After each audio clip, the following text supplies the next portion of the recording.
Now, when you ask for 6 feet, they give you exactly 6 feet. They don't give you any extra.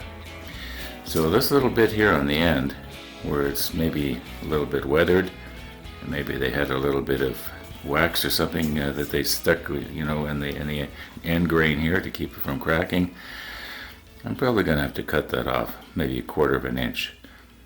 So I'm going to change my drawing just slightly.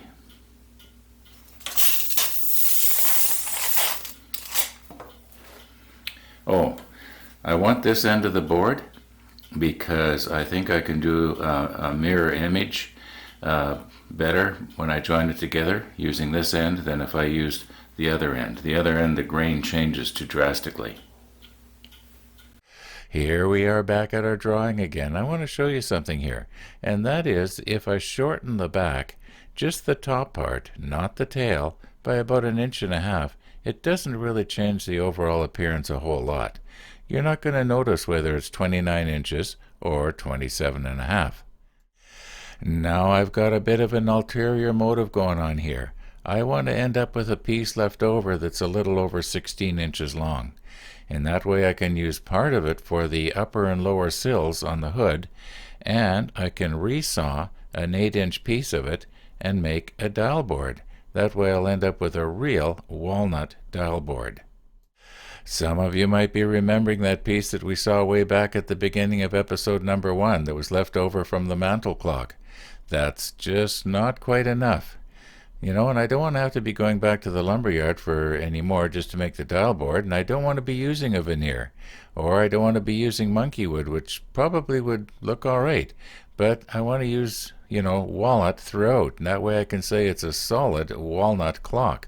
Something like the mahogany clock I built for my son and daughter-in-law for their wedding.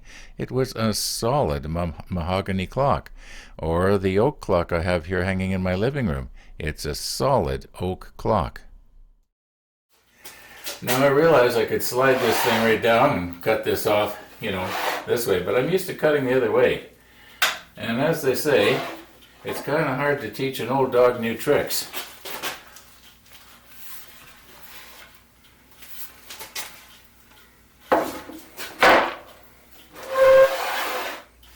So I'm just going to take about 1/4 of an inch off here.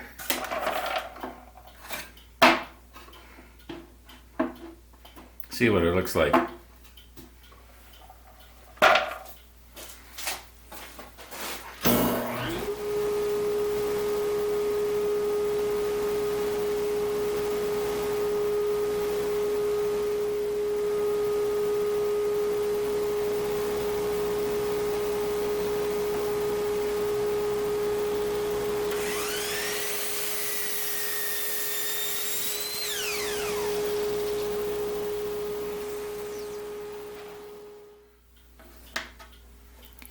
Well, I think that's down far enough.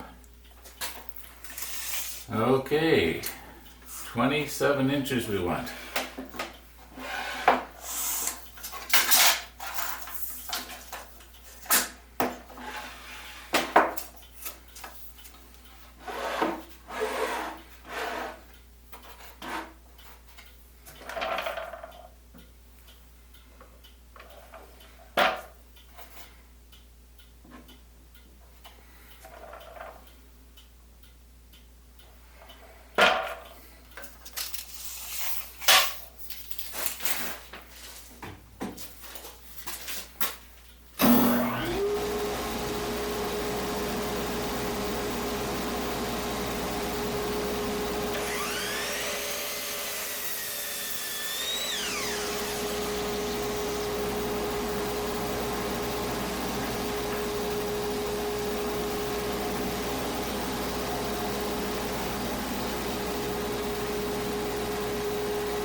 And I'm left with a piece that's a good 17 inches usable. You will remember a few minutes ago I was talking about mirror image and how I wanted to be able to match this stuff up? Well, I should have used the woodworking term of book matching. And, you know, I spent 100 days making a model ship, and I've forgotten my woodworking terminology. Right now I've got a table saw, and it's got a port side and a starboard side of the blade.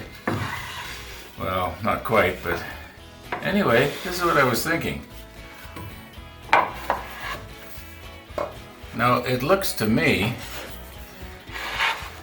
as though if I join them like this, you know, I'll run these two edges through the jointer, square them up, and get them perfectly straight. And it looks to me as though that's going to, well, in other words, I think that after we get this glued up and run it through the drum sander a couple of times, we're not even going to see that seam. We'll be too busy looking at the pendulum swinging down here. At least that's my hope. But you know, the jointer thing, I think that's going to have to be tomorrow. So, thanks for watching. And all being well, we'll see you tomorrow.